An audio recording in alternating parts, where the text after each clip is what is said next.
Welcome to this episode, Prophecy for the Last Hour. My name is McGee, and I have a whole teaching, again, prepared, so I hope it'll bless you.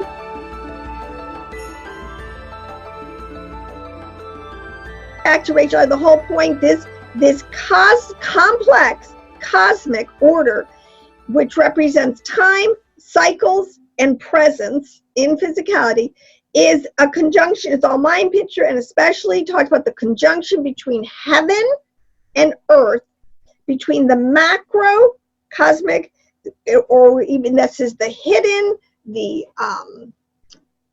unseen, the spiritual worlds, and the microcosmic, which is reflected in the daily cycles of nature, and the microcosmic worship reflected in it.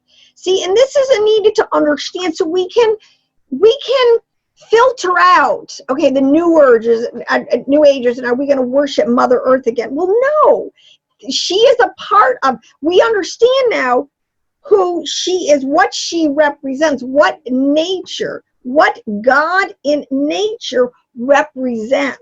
But we understand that it is that ultimately Adonai Eloheinu is a unity, is an echad, and you don't spin off dimensions and worship one over the other. They all, actually what you do is you get in proper alignment and harmony with all of these, and this is why your spine, and this is so it gets me about these new agers, or the chakras, they're explaining realities, they're just not telling you. They don't know themselves. I mean, many of them just brainwashed, and they're drawn to truth, okay? But if you want total truth, if you want the truth and nothing but the truth, you will eventually end up on Yahweh's page. This idea of being in alignment and harmony is absolutely paramount, because it is parallel dimensions. They go up and down. They're not crooked. So in order to quickly, go all the way up to the throne, come down, this is what a seer, a prophet, this is in and out of altered states of consciousness. I mean, this stuff, we need to not be afraid to look at this stuff from our Hebraic understanding, which is way deeper than most people think or know that it is. Okay, there's nothing that the sages have not thought about, and in my opinion, with revelation from, properly coded and decoded through the generations to have it here for us. So this is a real thing, these cycles. So everything's going to come back. The knowledge of Elohim is going to cover the whole earth, and as it is, and then finally it's going to be flipped around, and it's going to be revealed that he is going to get, she, Yahweh Elohim, who is a unity on so many levels. Okay. Now, there's so many things, I really don't want to take the time to go into all these, just quickly, that the relationship between, so let me say another way of talking about this, they're always putting this divine space. Another thing that Rachel Elior, I think, brings out very clearly is the concept of not only do you have time and ritual cycle, you have divine space. There was something about the temple that made it was a holy place, and the way, because it was a connection between heaven and earth, it literally was, and not just any heaven and earth. This is the point. The other pagan, they've always had connection points, but not to Yahweh Elohim. They're going off to other gods. They're connecting, interfacing with other, lower, lesser, the gods of the nations. Okay, only Israel got to have a covenant relationship, which ended up in the gift that Yahweh gave them, which was going to be the always perpetual divine presence, tangible presence of the Shekinah in their midst, as long as they stayed pure, holy, and obedient. Okay, so that's what I was going to say. It is this divine presence that is so unique to the nation of Israel. All right, and the Shekinah is such an important part of the end of the age, the wrap-up of prophecies, and the imminent. This is King David also is an archetypal word that represents Malkut, Shekinah, physicality, where there were literally, this is the point where there will be another literal reign on earth of the Father's Son, who is Yahweh, Yahweh, as the king, the ruler, the Melech. That's it. Okay, the government will be on his shoulders. So, so this is all kind of built into the writings. When you understand this, so what I want to go back to what I'm saying, there's a template always how they do this. So if you are in Jerusalem, the writings will tell us they consider that to be the navel, the center of the earth. See, then you have Jerusalem, you have the temple, which is a building on a specific point.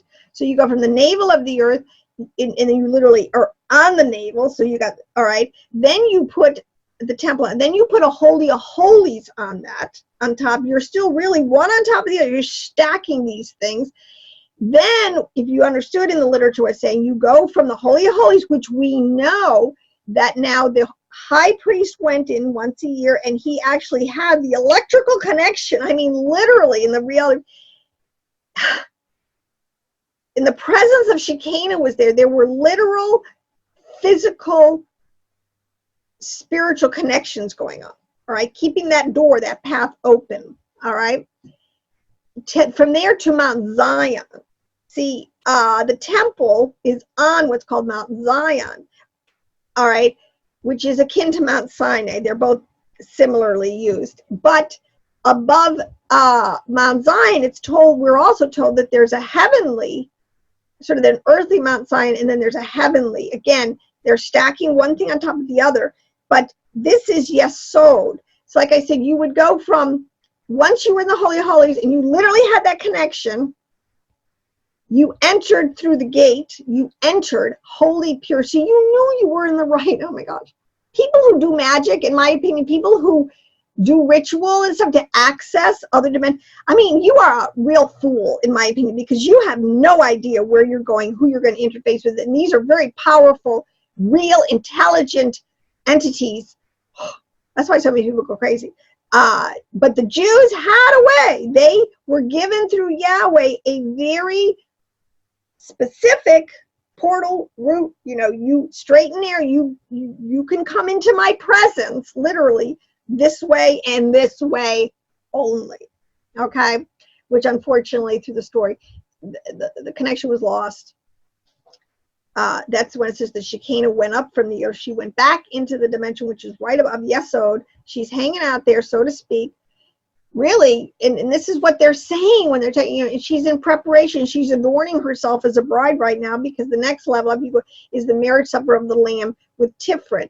And so this is what they're saying: the world, the earth will marry again the heavens, in a sense of consummation, and there will be harmony, there will be peace. That's what they say, there will be peace in the home again.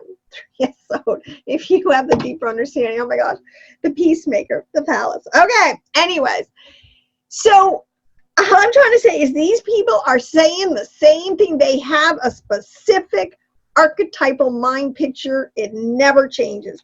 We need to learn this, all right? So this is why above and below are so important. This is going on in the temple. This is why there's such lament in Judah today. I mean, you know, kind of why when they have no temple, because I'm not making a judgment, and this is why there's verses that say Yahweh's not interested in their laments, so to speak, because he's doing a different thing right now. Messiah ben Joseph, they're going after the tribes in the nations among the Gentiles. This time of the Gentiles has been happening, whether the house of Judah has wanted to acknowledge it or not, and that's a whole history, the whole story, but they will in the end. It'll all be fine. We'll all get back together. But that's what's going on, all right? So it's a very busy redemption plan that's actually playing out all around us. So anyways, you have this concept of sacred space. You have this law of correspondence is above, below. There's nothing weird about that. That's exactly what Yahweh told Moshe. The pattern above has to match the pattern.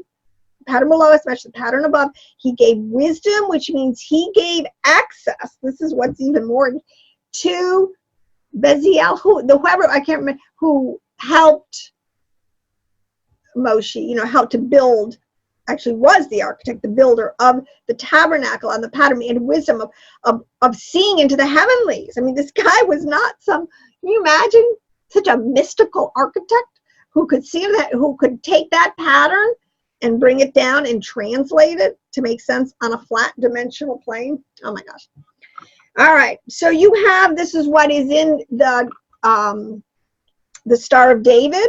This is why this, be careful before you condemn stuff. All right. Because you can be doing despite to the spirit of or to the Ruach HaKodesh and get yourself in a lot of trouble. Don't blaspheme the Holy Spirit. The Star of David is a triangle pointing below to a triangle pointing above, showing that there's a complete mirror. There's a complete relationship, correspondence between heaven and earth. That's the truth that through David, that through that kingdom. I mean, see, this one, the Jews have the revelation, and we're coming back into that. It's our inheritance just as much, and we need to claim it correctly. But this is where, again, this is what is being, everything is being explained as this multi-dimensional, stacked, dimensional interaction. And this is, again, the whole thing is called Zerampin. It's called Ezekiel's wheels in the vision. This is what Ezekiel's seeing. He is seeing the whole machinations behind the cosmos, behind nature, what keeps it working and moving and doing in the seasons and all the growths of this and the produce. It's amazing. Two people saw this. Enoch saw it all. Different people have seen deeply into the inner workings. This is the inner court, the inner sanctums of Yahweh Elohim. Okay, so this is the concept of Jacob's. Well, okay, so it's multidimensional, but it's also multi-populated. This is the other piece of the puzzle that, oh my gosh, it's populated. Elohim made. And you look at the word reams, which means teeming, multitudes and multitudes of living souls that are all classified as angels, different ranks and in different dimensions, living beings, all right, with beasts and, oh my gosh, holy elders. And, there's so many. And then you have the different names for the angels. It's a very populated place. And in the esoteric writings, these people have a handle on it. They have to, because look at when... This is the story tells when an angel comes to escort them, they're not freaked out. They okay, making sure you're an angel of Elohim, of Yahweh. I'm not going to deal with some other demonic angelic or demonic man. But if you can, they knew how to discern. This is part of the puzzle. And they would be escorted. They would be taken. They would be, and I don't, mentally, I would say mostly we're talking about, but that's not 100% of the story, because we know Enoch, Yeshua, many in the storyline. Moshe, when he was ascended, there really is, I believe now, the hints in the literature will say that he also ascended bodily and was not killed. So, I mean, but these people really did go assume bodily into heaven, all right? So, there's a lot to the storyline. So this is all Jacob's ladder. Another thing that way they do it, they're talking about this spiraling up and down. The relationship of the dimensions is Jacob's ladder. And this is what Jacob saw, because Jacob ultimately, as the patriarch over the 12, he is getting privy, and again on this level, of this greatest revelation. All right. Now, one of the things, again, one of the things that is I've been lately studying is incense. See, everything. I mean, just from the temple, everything, I've said this before, that you have the brazen sea, all right? So everything is you're entering in. So not only up and down are you entering at base level, you come into Jerusalem through proper connection, which we now have, and this is part of the whole storyline for what Messiah ben David did that I don't think Judah has ever really grasped, is that the temple is still going on in heaven. It's functioning under the Melchizedek priesthood. Yeshua at the head is the high priest of a heavenly order of priests, the firstborns. I mean, this is also, in my opinion, in the literature, it's very Essenes, this is very Zoharic, this is very, it's in there. That's been going on. So we have been having atonement made. That's another whole huge piece of the puzzle. But I just wanted to say that. But this high priest, you know, and there are two priesthoods, and yet you can understand it. Melchizedek, what's going on, and which will ultimately be the Melchizedek priesthood will ultimately see both priesthoods are necessary. There are priests and heavenly priests, there's earthly priesthoods, and it has to do, I mean, this is it's so deep and because where your soul comes from and what your assignment is. Okay, our assignments come from Yahweh. We don't pick and choose. And in one sense, it really is based on merit, but it's based on merit that is so, according to the wisdom of Elohim, you couldn't figure it out. All right, it might happen through many lifetimes. Okay, many choices.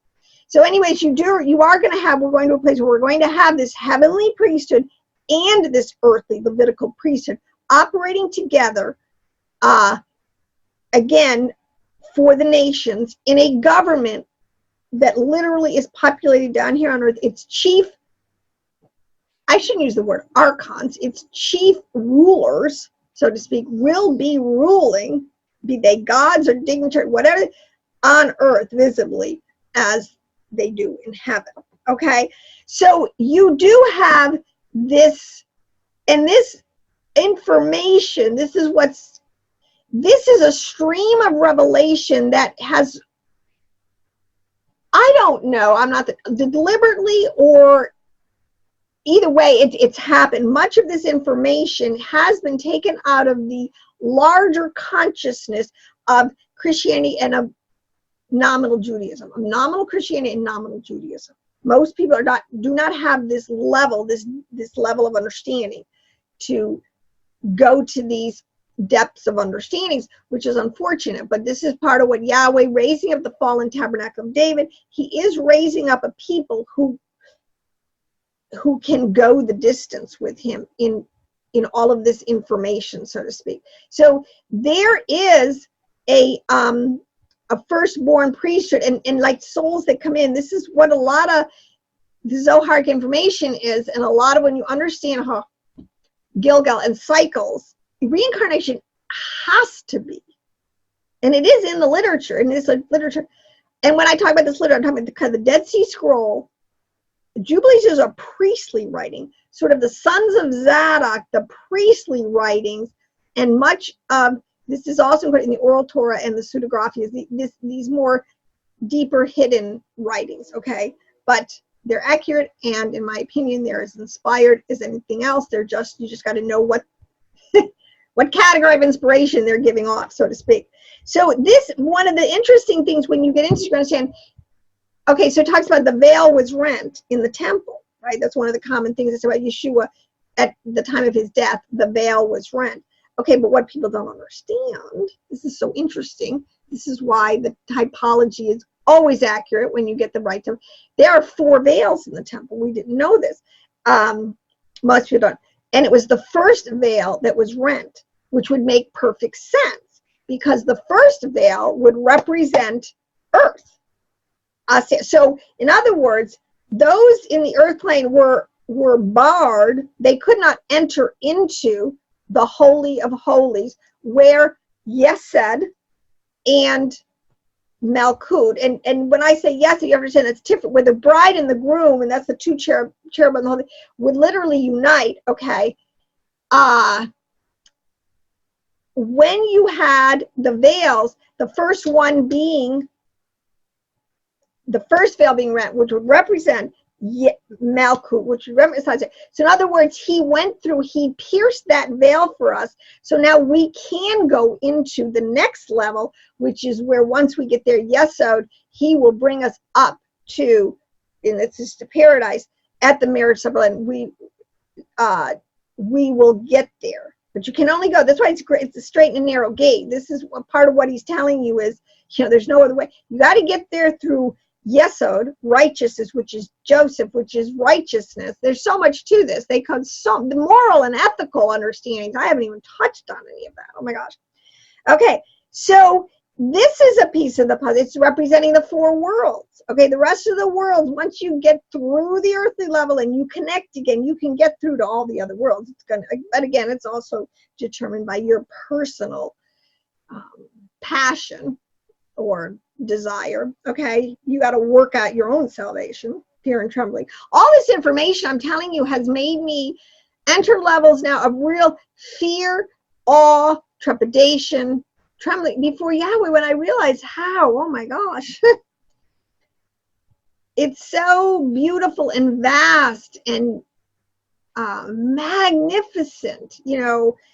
Anyways, so what we're going down to now is, again, we're going through the veils, which is another archetype of it. We went through from Jerusalem to the Temple Mount to the Holy of Holies, which again in the literature will tell you, Holy of Holies is the Garden of Eden, which is also equal to the dwelling of Adonai. Now let's go through that. Just means the Holy of Holies, which is literally, you can almost see that electrical current, that connection in the Holy of Holies. Okay. To the Garden of Eden. So you're going to go right. So the flash of light is coming down from the garden, which we know is not here on earth. We know it's taken, but there's two words here. There's a garden, but there's a Garden of Eden. So there's really two places being talked about. And that again is specific. Eden represents way high up. Eden is, and that's why you call the head rivers. There were 4 rivers. These rivers, when we talk about our emanations, these are attributes. These are channels through which the light, the power of Elohim channels down. But at the top you have Chokmah, Bina, and Keter, which I told you is up at the top, unchanging. That's it. That place is called Eden, and there were 4 rivers. When those rivers split out, came down and they split, and they tripped and they went out. That is forming, and it's talking about this whole thing of Zerapin, a garden, because it came down to water the garden. All right, what they're telling you is the garden is a code word, I tell you, for where you plant souls. Oh, I'm going to get to my quotes here. And in the garden is representing there, which represents the souls, the garden of souls, all these different flowers. Everything is beautiful in its time. But the seed of that plant that was planted in this garden comes from there. So it's exactly what I'm telling you. They're not breaking typology. They're just telling you that this light of life came from all the way up, so to speak, with the father and the mother, and came down into all these different worlds until finally it is being planted and manifested down here in this world of Asiyah. You know, behind me is a painting I did of the summer of a barn for it was a donation, auction donation, charity art auction donation for a farm, an organic farm in our area. And that was great because I did, this is all part of the process of getting back to Eden. Oh my gosh, we have to start to get control of our food sources. Anyways, it's summer, it's beautiful. I think that it's a great time for all these revelations to be fully blooming in our minds, our souls, and our spirits. Now, let me just end quick by giving you some quotes of the different literature. And again, let me try to plug in some of these keys, the understandings, okay? So this is from Enoch. And Enoch, was taken from among the children of men. And we led him to the Garden of Eden for greatness and honor. Now, if you knew, the we, who's the we? Well, obviously it's the angels, right? He was taken up by a heavenly host. Heavenly hosts or armies or angels, okay? And behold, he is there writing law and judgment of the world. And he offered the incense which is acceptable before Adonai in the evening at the holy place on Mount Keter. And Keter, all right, now in Hebrew is Ketoret, which means incense. And it's possible that what Enoch, the picture that's being here, is that Enoch is offering incense on the mount or the altar of incense. Now let me break that down, because see, this is part of the storyline. This is Enoch. Enoch is a pre-Moses figure. He is an antediluvian. He is a patriarch, but even before Abraham, Isaac, and Joseph. this is the point that they have kept this tradition, this stream of writings, these priestly writings that are coming back to us, especially in the Dead Sea Scrolls. They have kept, and it was, wow, let's not go into it. This understanding, all right? And here is Enoch, who is taken into a heavenly dimension. And this is where it gets into the Zoharic literature, where he becomes what's called Metatron, or the heavenly scribe. It's all over the literature. But when you understand in the bigger picture, it makes perfect sense to me. It's not fantastical to me how his soul, how his vibrational level, the angels, they help, he changes until he's able to maintain and to be in the heavenly realms. But the higher up, you still don't lose sight of. It's like when we look up, we can't see anything. When they're up there and they look down, they can see everything. All right, it's a little bit different perspective. But the fact that he was offering incense, here again, Enoch, he's a high priest. He's a firstborn. He's offering incense. And I'll bet you it'll come out that he's offering it. What turns out to be the same spot that the altar of incense was at the temple during those 1,000 years.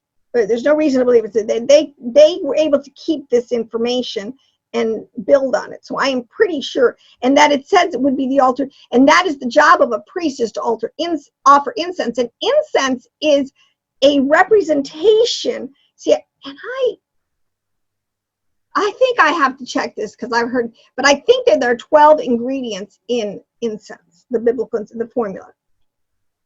Could be 10, it could be 7, but let's say it's 12 because it would represent, again, the 12 tribes. The fragrance, the essence, what it's representing, the DNA, the bits that make up those souls that are in Shekinah, that are in part of all Israel, that are down here, kind of dimensionally, we're on earth, but we're not of the earth. We're kind of in this transition stage. We're really heavenly beings, still waiting for our ticket out, kind of thing. But we're seated in the heavenlies in our mind, seating the. Because seating, what they're telling me, is your place of rest, your vibrational the place when you're in a state of rest. That's the way a rock is rock, because when it's in a state of rest, that's what it is. It's a slug, it's a rock. Okay, my state of energy is obviously much higher than a rock. Well, imagine your state of energy, like, all right, if you had more abilities and were higher up. So many of these words we just need to bring back to the kind of scientific physics understanding and plug them in. But okay, then it says here, there's another quote I have now from Jubilees, which is a priestly writing. And Enoch, again, so here's a second witness. I said it in Enoch, now it's in Jubilees. And we're going to get now into this concept of the 7 mountains.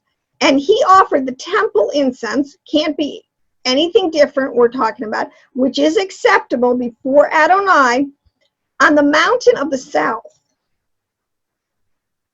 For the Lord, for Elohim has 4 sacred places upon the earth, or the Garden of Eden, and the mountain of the east, and this mountain which you were on today. So that was really, they're talking 3 mountains, and it goes Mount Sinai and Mount Zion, which will be sanctified in the new creation for the sanctification of the earth.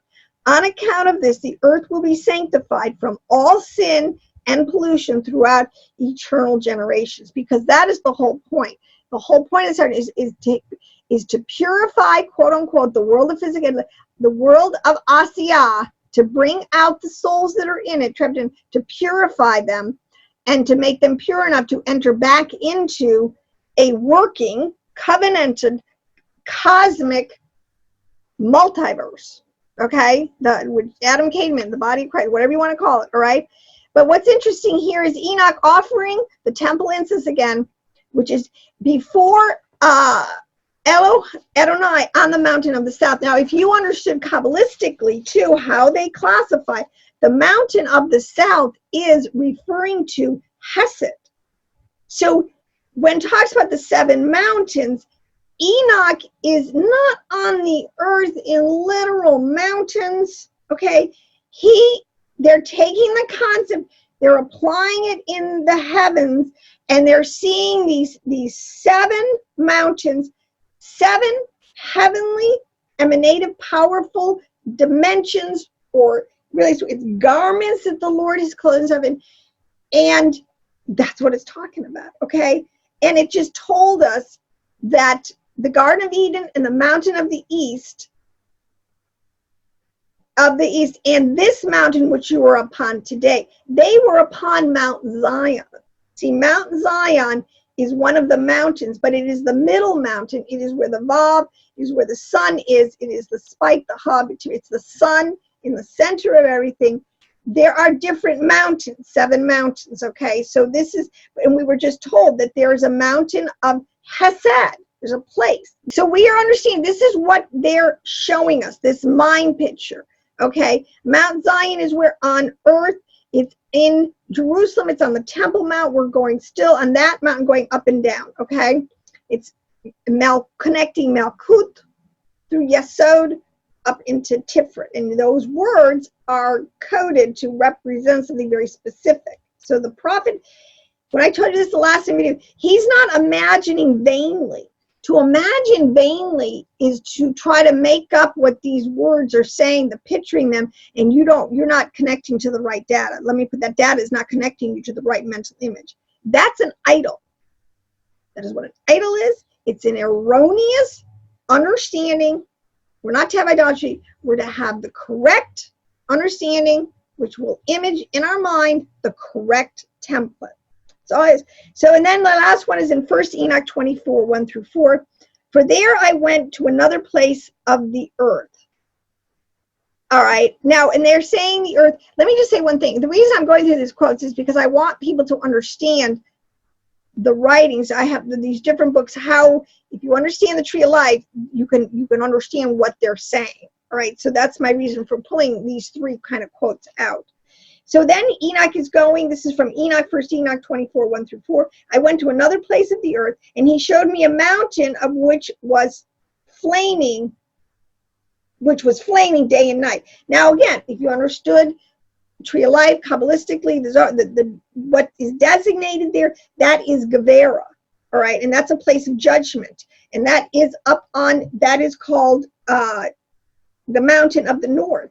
And he says, and I went in its direction and saw 7 dignified mountains. The 7, okay?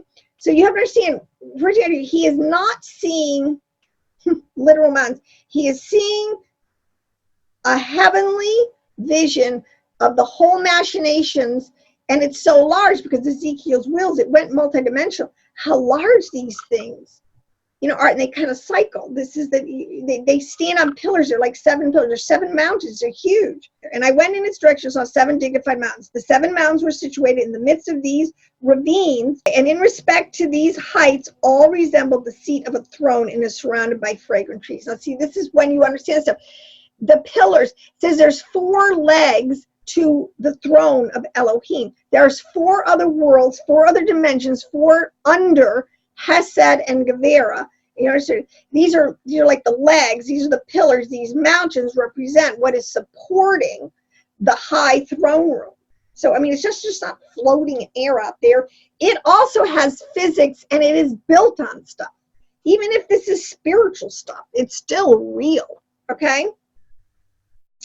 So then it says, and just to end here, in respect to their heights, all resemble the seat of a throne. The throne was surrounded by fragrant trees.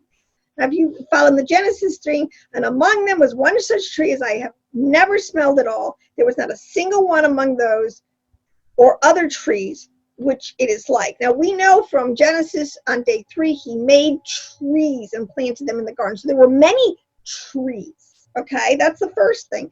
And then the story goes on to talk about a specific incident between 2 of those trees. One coded the tree of life, the other coded the tree of knowledge. Okay, now that I'm not going to get into, but that's what they're doing. So there's many trees, but here Enoch is, and trees are representing fully functioning soul universes. I mean, we're many parts, trees, and I've been through this. The whole reason I use trees is because, in this throne, in this dimension, you have whole, see, they're so much bigger than a body. You don't just put the physical body up there. You got to look at all of its components, all of the different universe, all the parts of it, all the different soul levels. That's what you're going to see everything at once. So that's why a tree is a good, an allegorical word. And among them was one such as had never smelled, and among all the fragrances, nothing could be so fragrant. Its leaves, its flowers, and its wood would never wither forever. Its fruit is beautiful and resembles the clustered fruits of a palm tree. Well, you know, if you understand this, really, he's seeing a picture of Tiferet. He's seeing a picture of the seat, the throne room, and who is there, what tree is there. The tree of life is there. Okay, this is when they're mentioned. The tree of life is what is there, and it is a fragrant tree. This is Yahweh. This is the Moshiach. This is, you know, the path, the true light that lighteth every man that cometh in the world. This is where you need to go, only through this pathway up and down this tree. Let's get grafted into this tree. But the language to me is so beautiful. It's so much more beautiful to me to use this language to picture Elohim and understand it than some dry, God is dead physics language. You pick.